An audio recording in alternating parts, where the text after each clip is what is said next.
This is the Sports Card Man podcast for episode number 18. I am your host, Vinny Rulo. We are back. Had a few technical issues last couple months, but got that all squared away. Today we recap our Sports Card Man Christmas card countdown. Had a lot of good posts there that we hoped everyone followed and kept track of. We also preview our picks later for today's football games that are starting. Talk what's happening in the percentages for baseball Hall of Famers. Maybe mix in some basketball and football and hockey buys as well. But let's get right to it. So the recap of our Sports Card Man Christmas card countdown was, we posted 25 cards each day for people to buy with a price and projected where the cards might wind up. So example off the top of my head, one of them was a 2002 Topps Joe Mauer rookie PSA 10. That card could have been bought for, I believe, $180 a couple weeks ago when we were making the countdown. That card is now $250 plus. So, had you been following our page at Sports Card Man on IG, is where we did all the posts each day, you would be in the plus right now on that Joe Mauer. There were some other good ones as well, too. I know one of the sellers was happy that I made a post about the Garrett Cole Bowman Chrome Blue Auto BGS 9510. It was a seller I didn't even know. I promoted the card because I thought it was a good buy. They wind up selling the card as well too. That card I still think is very undervalued. Verlander in a similar card, as I mentioned in the post, is almost double or triple the value of Cole. Cole right now is easily the best pitcher in baseball. I don't think there's really a close second. Going toward the Hall of Fame easily on a big market with the Yankees. Still going to have another great year this year probably as well. So I myself would have picked that card up. I was close to getting it but couldn't get it. Again, that sold for about $7-ish, I think. I think that's close to 1,000 plus card very soon. So keep that in mind as well. This one was another interesting too on the Sports Card Man Christmas card countdown. That's what we're talking about right now. The Joe Namath rookie. It was a PSA 3.5. I got a hold of the seller. We were back and forth for a while. I even posted that card and talked about where you could buy it. Nobody really bought it because it was expensive. It was almost like $2,000 or so. But I still thought that was a really good buy. There was a sale recently of $3,000. There was another one that Probstein kind of blew out and it sold for only $1,900. So I think I may have panicked a little bit. I picked that card up. I got it for $2,050, and I sold it for almost $2,300. And it was a nice 3.5. It was centered. I think if I was patient, I probably could have gotten a little more, closer to the 3K mark, 27, 2,800. So that was another example we posted. And that was a card I sold and I made like 200 or so on it, which was a good sale. I only had it for about a week, so anytime you can do something like that, that's definitely a good sale for sure. There was another one too that we posted about was Joel Embiid. It was his Prism PSA 10 Silver. I think like the day or so after I posted Embiid, he had some monster games in December, I think, where it was close to like 50 points in 3 quarters or so. And this was his silver, which I'm going to talk about later in the episode, which I thought Embiid silver was still very undervalued. I believe it was like trending at the time for like 7 or 8. And it sold easily like within a couple of days after I posted about it. So I think that card also is very underrated too. Not many of them out there. Pop reports are becoming huge, where people want more of the rarer stuff now, and they don't want like the high pop counts. They don't want the base as much. We'll get into that a little later as well too. Just a couple more off the top of my head. There was a Julius Peppers Topps Chrome PSA 9 from 2002. All of those were actually refractors. And Peppers is really the lone lock this year for the Football Hall of Fame, and he's also going to be first ballot Hall of Famer, I believe. There was one that sold for only $76 right around Christmas time, and this shows you that not many buyers are paying attention as much during Christmas time, because that one sold for only 76. And then a few weeks later, when people got their gift cards, when people were concentrating more shortly after the new year, a similar one went for closer to 140. So had you picked that one up that we were talking about was ending for the $76, you'd already be plus $50, $60 already right now on the Julius Peppers, and that is a very rare card in a PSA 9 that we mentioned as well. But there was a couple others too. Just at the top of my head, there was a Jake Browning. We did very well with his rookie. I believe it was 2018 score. It was a base. We were picking them up for about $2 a piece. Sold those for like $6, $7 a piece, but I bought like almost 20 of them. We posted about him as well. And basketball, the guy I think is still widely undervalued is Jalen Brunson. His Prism Silver PSA 10 from 2018. Not a high pop report. I believe only like 350 or so. I was picking those up for about 90, 100 for a while. They hit as high as 150. So I sold mine for about $140 after fees and whatnot. So I was good with that. And I still think if you can get them at the $90, $100 range, if they have come down a little bit, Brunson's going to make the All-Star team, and that's a very good buy as well.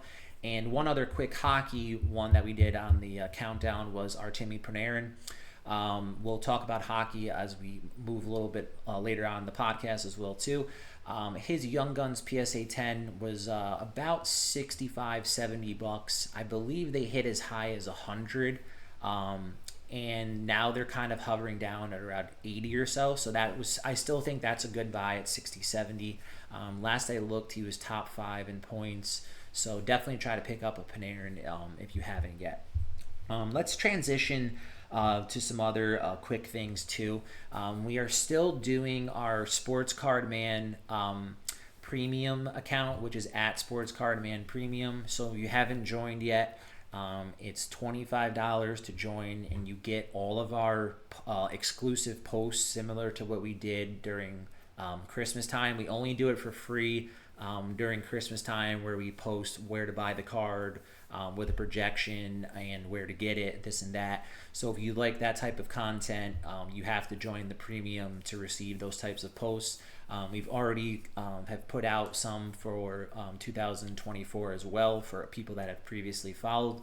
So if you are interested in joining, that it is $25 one-time cost, and you get all access to the weekly posts that we do on there, where to buy the card, where we think it'll be, and the risk factor as well. And it's really good. A lot of people are really happy with it that joined, and they have definitely profited their $25 easily. So if you're interested in that and you want to gain access to it, just let me know via DM. Hey, I want to join your premium, and we'll get you set up on that. Some other things to look for us this year is we're going to try to do more podcasts more frequently now that we have like the equipment straightened out, now that it's a new year, so look for us to be like more active.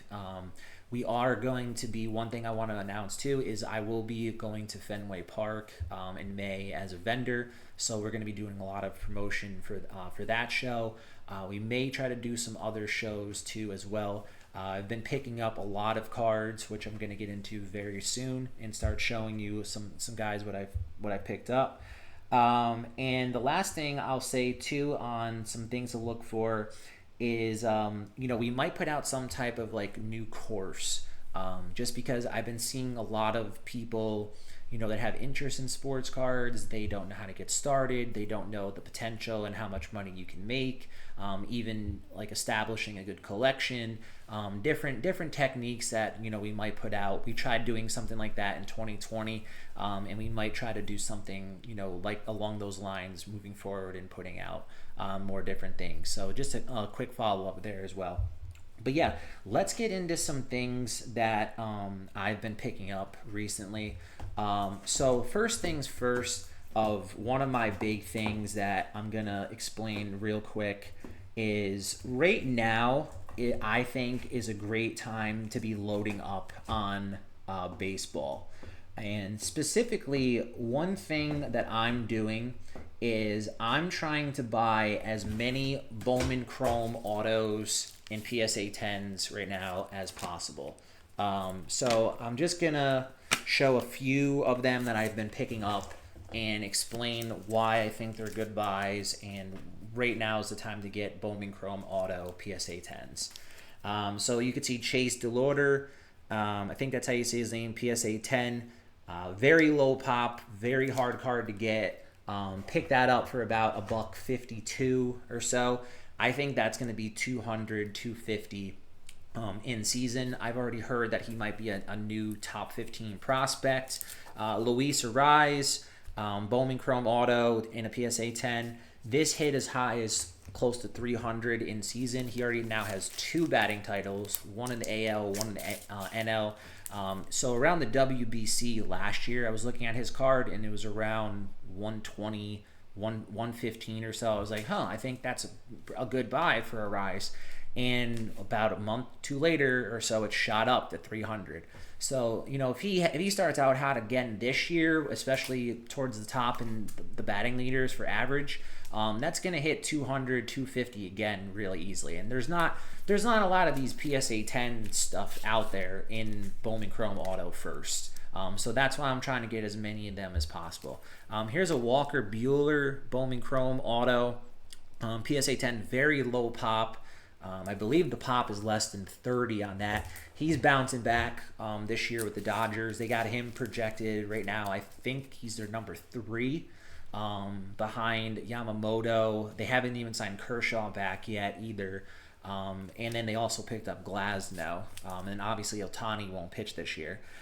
This guy, I have no clue how to say his name. It's Damano Palmangini. He did really well in the Arizona Fall League. This is a PSA 10. This is also a low pop. Some people are speculating he might make the team on the Blue Jays out of spring training, or he might be a quick flip for me in spring training. That one wasn't that expensive. That was around $35-$40 or so. CJ Abrams Blue Wave. I'm not in love with Blue Waves Auto PSA 9. This is the only 9 I have of Bowman stuff. I don't have many 9s. He's really good in the Nationals. That I picked up for about $70. I think I can get $100, $120.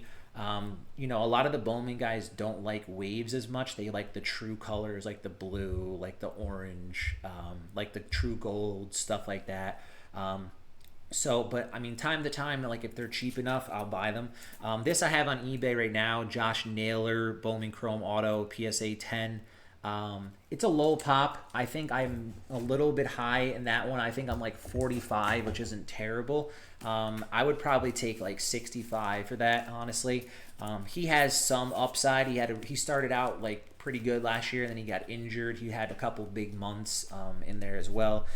This is interesting too. This has the 1010 dual grading. So I've talked about this before in some of my posts. Now for the dual grading service for a 1010, it's now $100 a minimum of a card.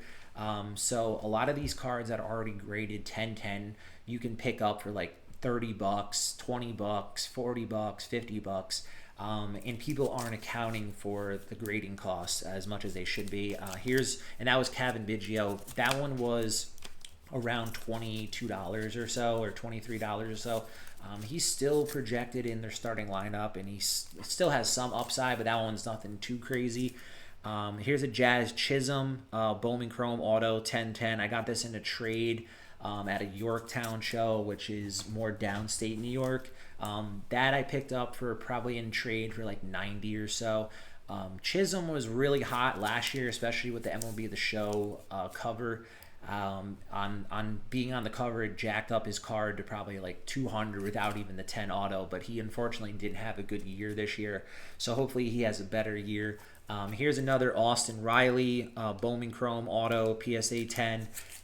Stud player on the Braves, already has a World Series, top third baseman in baseball. Last year again, over 30 homers.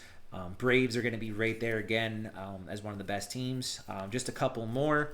I picked up this Josh Hader, Bowman Chrome first. He is still a free agent, still one of the top closers in baseball. So, still a very undervalued card. I got into that for about $30 or so.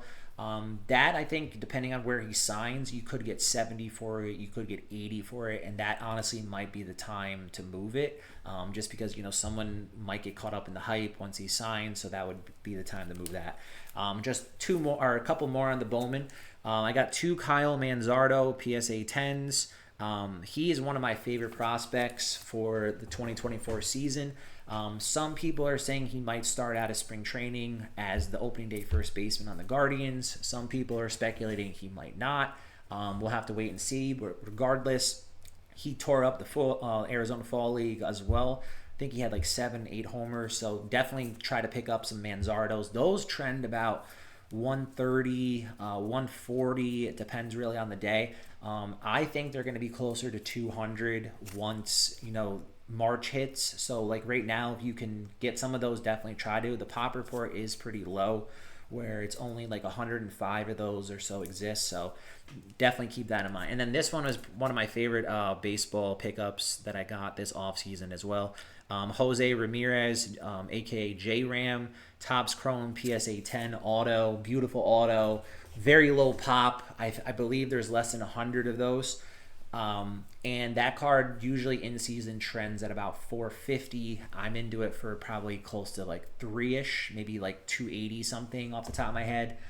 So if you can try to even get his base stuff, I would definitely keep him in mind as well. Here's some other Chrome I got recently too. I had a couple more of these. I picked up Austin Wells in a Bowman Chrome Auto PSA 10. Probably going to be the Yankees starting catcher with Trevino being mixed in still. That's a low pop. I think there's less than 60 of those. That I'm into for about $130 or so. Spencer Steer had a breakout year with the Reds last year. These hit about 120 to 150. He had about 25 homers, 80-something RBIs, decent average. Reds were a solid team. And then this was a cheaper one, J.P. Crawford, PSA 10. Had a solid year with the Mariners. But yeah, so like I was saying, Bowman Chrome Autos are the way to go for newer baseball. I have some other newer baseball, but that's really what I'm trying to focus on more so is the first Bowman Chrome Autos.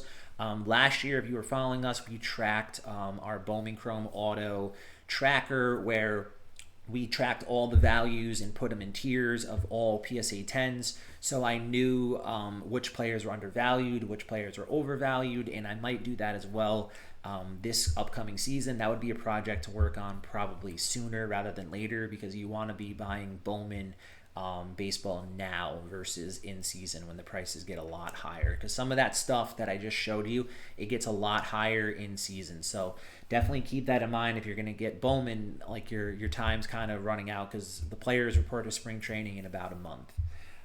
So let's focus on a few other things too. Let's get into vintage a little bit. I know vintage is not for everybody. I'm trying to transition to buy more vintage if I can.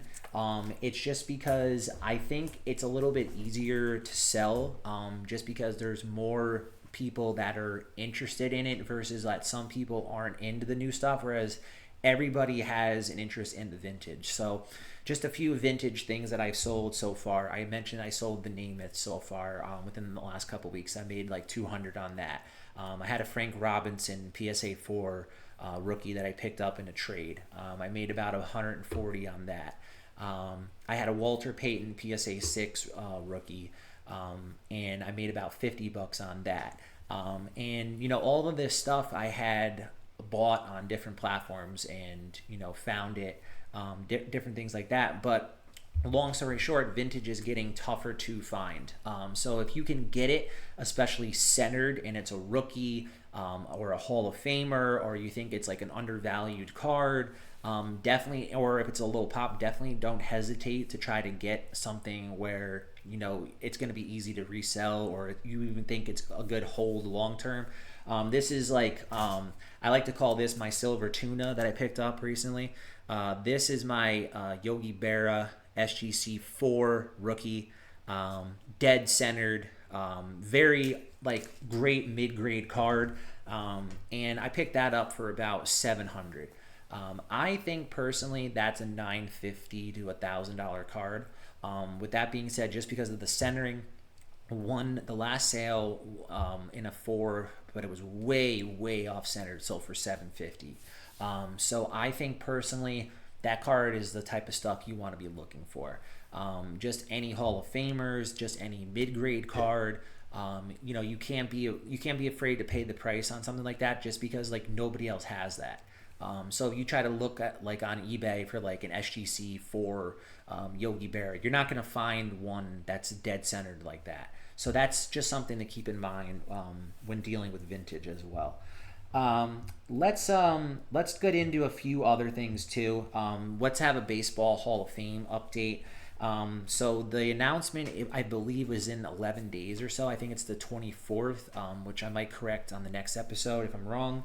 But there's 4 or 5 guys right now that have a chance. You have Adrian Beltre, Helton, Joe Mauer, Billy Wagner, and Gary Sheffield. Those are the 5 guys like on the radar. And then Jim Leland has already gotten in from the committee vote as well.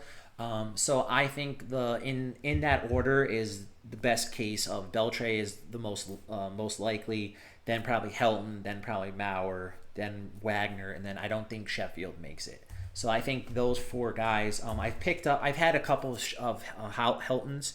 I sold the PSA 10 recently for 140 in a 10. This I got actually graded myself.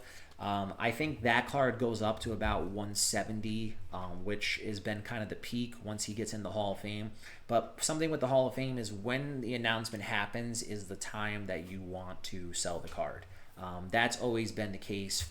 That was the case for Fred McGriff last year. We sold 3 PSA 9 Donruss Fred McGriff rookies, and we got like 125, 130 as soon as it was announced, or even the first, or even the day leading up to it is the time to do it, because the market could get flooded essentially. So that's something to look for as well too, and just something to learn. We did pick up this Joe Mauer, which I have listed on eBay. It's a Topps CSG 10. The pop on that is a 2. As I mentioned, his Topps in a PSA 10 is 250 plus now. So that I got it for a really good buy. I got into that for about $85 or so. I think that's probably a 150 card. So that's something to keep in mind as well. Let's spend a little time on some basketball, and then we're going to get into our football picks to close out our this episode. Basketball right now, as we mentioned when I was talking about the Embiid card, Prism Silver PSA 10s are the way to go. I think more people are transitioning away from the base stuff in basketball, and they're getting more into the silvers again. And that's how it was in 2019. And then there was this big run of base stuff in 2020. And, I bought some of it, but I noticed that so much of it came down that, now with basketball, I only buy base if the pop report is pretty low. Just because like a Luka Doncic, the pop is like really high, or like a Jason Tatum, the pop is really high. And those guys are top players, but the base stuff is only very limited on somebody like that. I mean, even like someone like Jokic last year, a base did go up, but he had to win the NBA championship. So it's going to be pretty rare that like you make pretty good money on like graded base, like Prism PSA 10s of basketball. Whereas like if you buy silvers, it's much safer, or if you buy colors, things like that. I myself am not buying new basketball Prism like with Wembyamba, just because it's too high right now. So I'm letting the market get corrected before I invest in something like that, or before I buy it. That's always my recommendation when a new product drops. And let's transition now to some hockey. The Young Guns hockey is still very popular, but I don't think the prices are bringing what they brought like last year. There's still a lot of guys that are still undervalued. There's a lot of guys that have dropped since last year, which isn't really a great sign if you're a hockey investor. So with that being said, if you are going to invest in hockey, I would say it's going to require some patience. Like, it's going to be hard to get some quick flips if you're intending on reselling.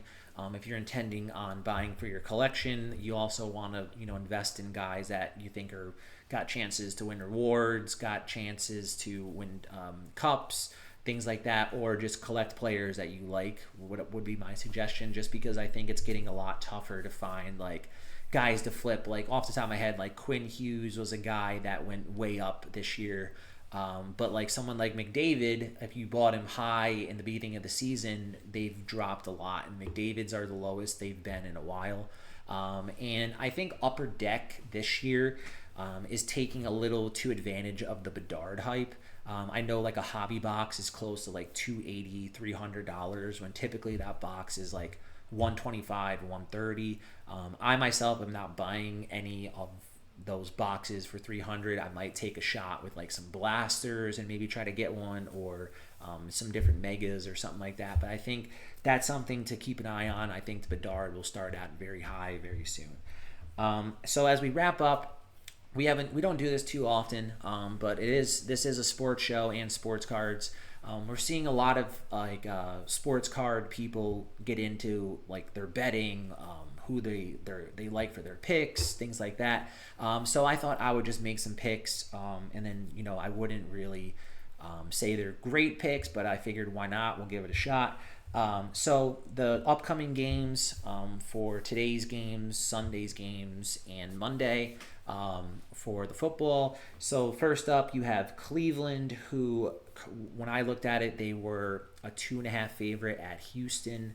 And Houston is home. I like Houston with the alternate spread plus 7.5 for that pick. I think Stroud's playing too well.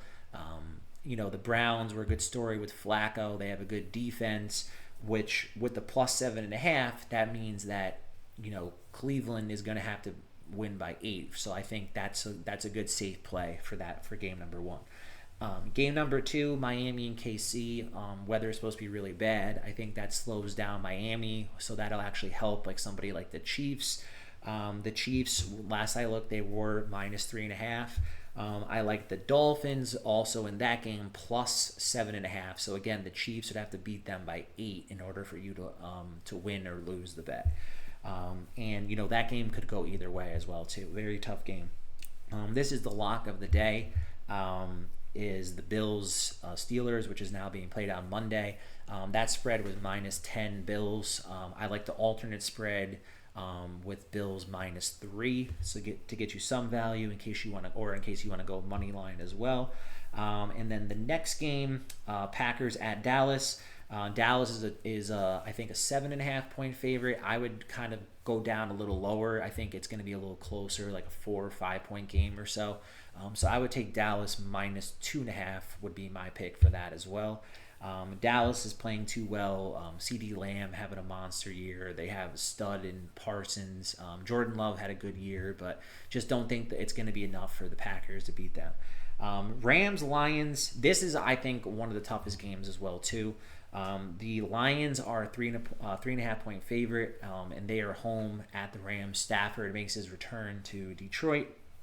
Believe it or not, I'm going to also go similar pattern here and go plus 7 for the Rams. So that means the Lions would have to beat them by 8 in order for you to win the bet, or in order for you to lose the bet.